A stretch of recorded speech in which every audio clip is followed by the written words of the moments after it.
Welcome back to the Garage Gearheads. Today we got another Z06 maintenance video.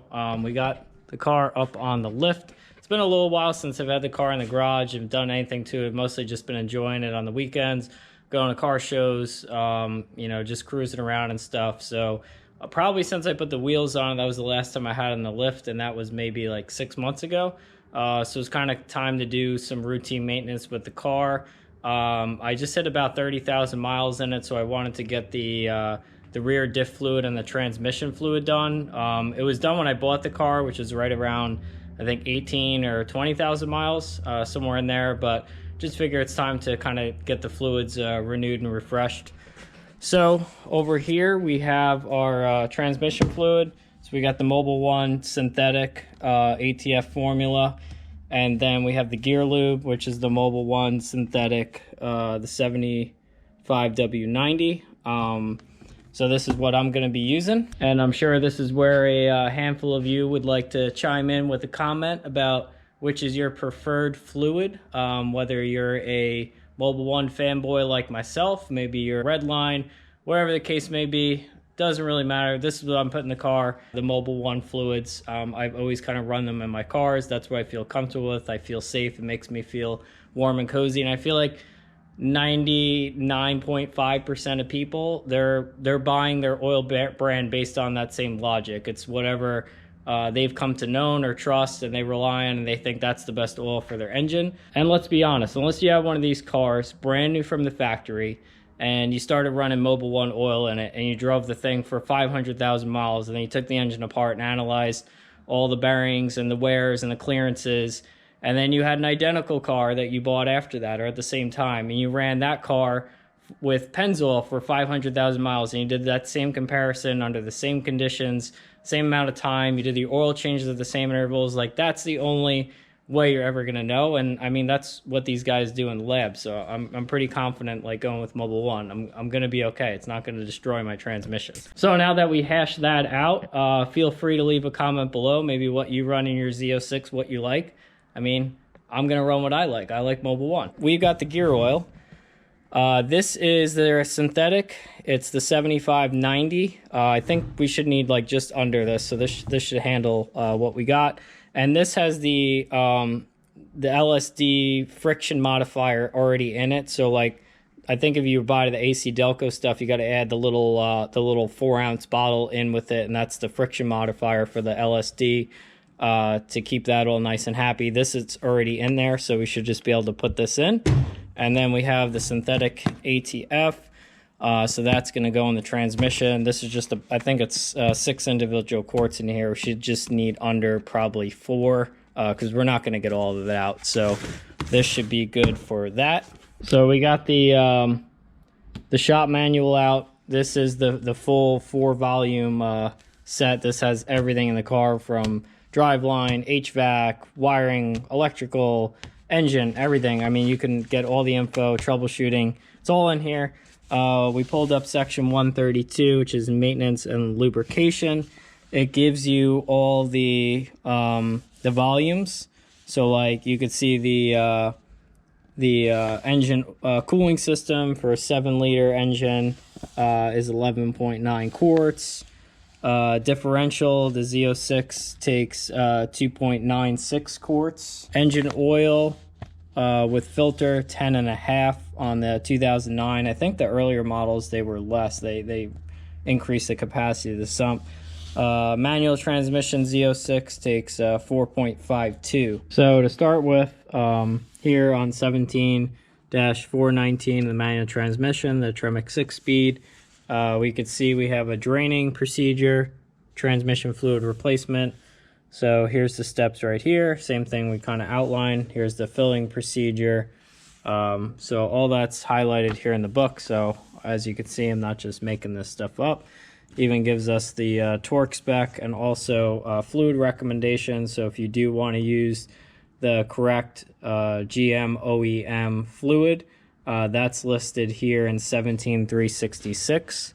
So I'll show you that little page. It actually gives you the GM part number, which is you know, pretty cool if you want to stick with that. So you'll see here lube specs, manual transmission, fluid, GM part number, blah blah blah blah, and how much is on the full fill. So it's all here in the book. And here in section 762, they have the rear diff, or they call it rear axle, lube level check, then also the draining procedure and the filling. So the draining, it pretty much tells you exactly what we did. You remove the drain plug. If the model is equipped with the oil cooler, then you follow this procedure, which is basically pulling the little clip out, removing the oil cooler line, draining that way. And then here's our filling procedure.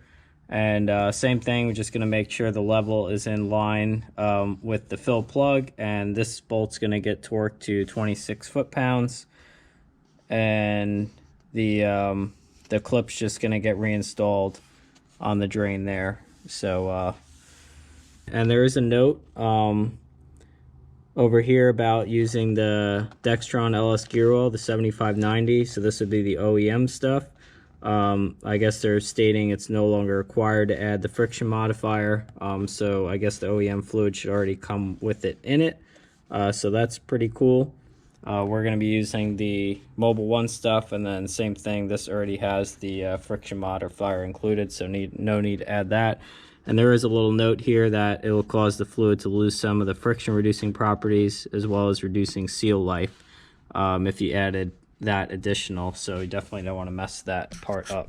With the car up on the rack, I kind of was like looking over everything, since it is the first time it's been up in the air in a while, so I want to, you know, check for leaks, look for anything, you know, loose bolts, I mean anything that might just stand out as something wrong.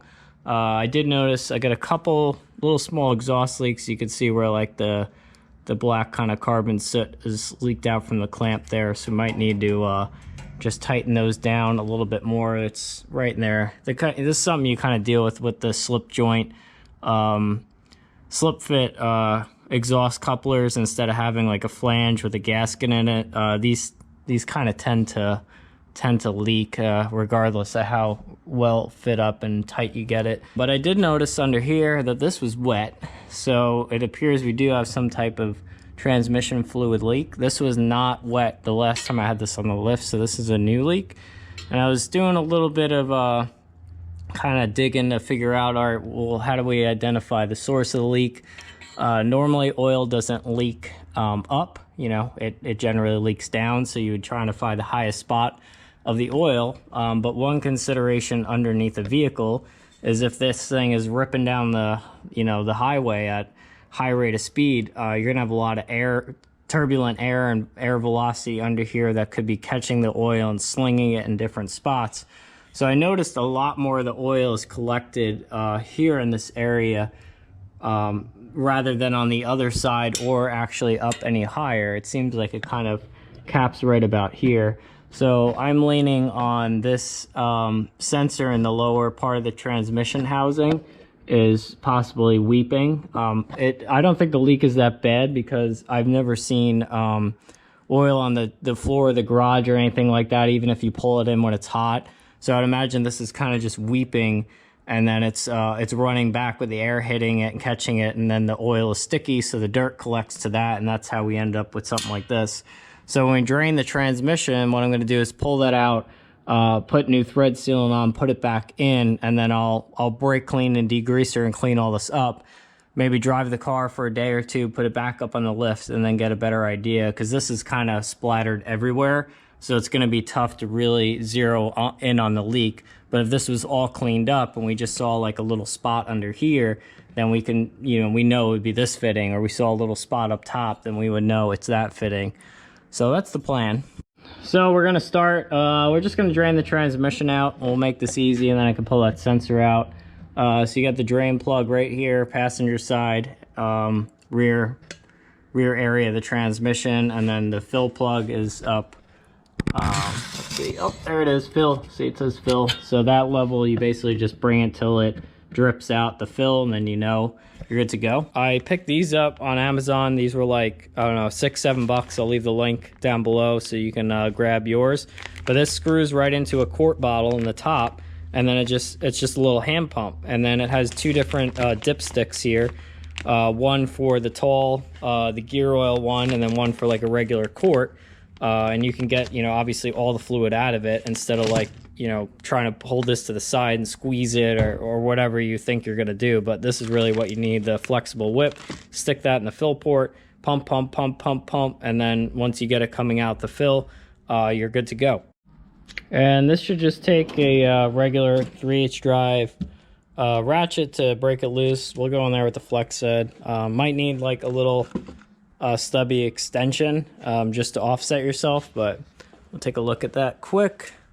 All right, you can see that fits in really nicely with the little extension on it. And obviously, hopefully who did it last didn't over tighten it on you, but that came out nice and easy. We'll just get this funnel under here.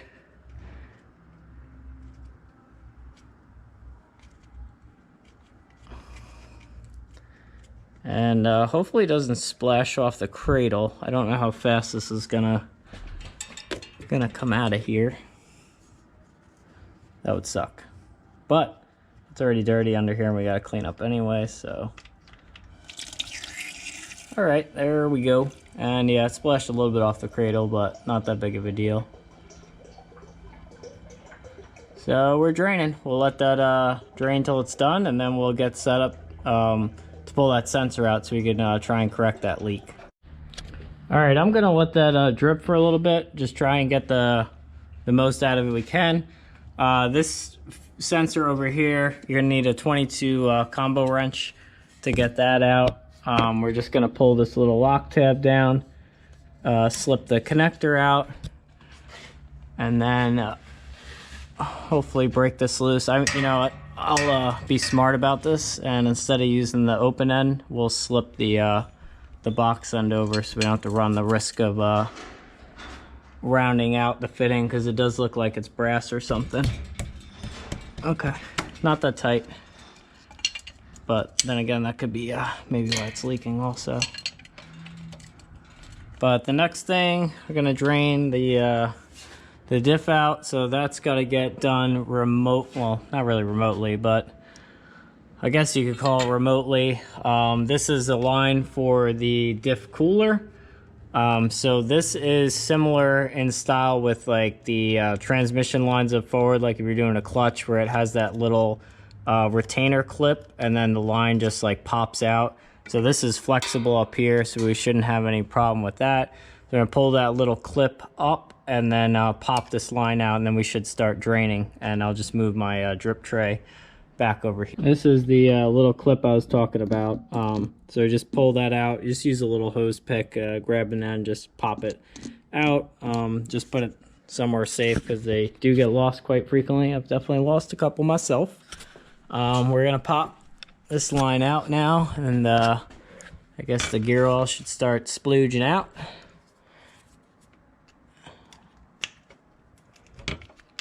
I'm just using a flat head to just kind of pop that that back, and then there it goes.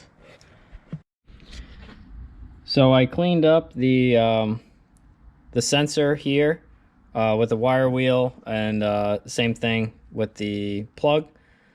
And I got some Blue Monster Teflon tape. This is rated for petroleum products, so this is good to use on your gas, oils, obviously transmission fluid, stuff like that. So don't go to like Home Depot and get the generic Teflon tape. You get something that's rated for petroleum products. So this is a Blue Monster product. They make really good like pipe dopes and Teflon tape, stuff like that. I've used this stuff before. It's really good. And so I'm going to get this one in first. We'll seal that up. And then that gets a tightened up here, you see in the manual, to 20 foot-pounds, the transmission fluid temp sensor. And then I'll basically refill it, and then we'll put the drain plug in, and then take the fill plug out, refill it, and then we should be good to go there. You want to make sure that you lead the Teflon in this direction. So that way, when you tighten it up, obviously you're going to be turning it clockwise, right? So this will prevent the tape from like unraveling on itself. So it's going to go with the lead of the direction that you're tightening it in. So this works best, and it'll ensure the Teflon tape doesn't walk itself back off the threads when you tighten it. So we'll just get a couple wraps here, break it off, and then you'll see that way when I go to tighten it, it follows the lead of how I laid the Teflon on. If you put it the other way, when you tighten it, it'll basically just uncoil itself. The bottle pump in action. Put the gear oil in. Get the nice tube up to the fill port. Pretty easy. And next we're just going to tighten the fill plug for the diff, and that's going to get 26 foot-pounds. We'll get the torque wrench and tighten that up, and then we'll be all set.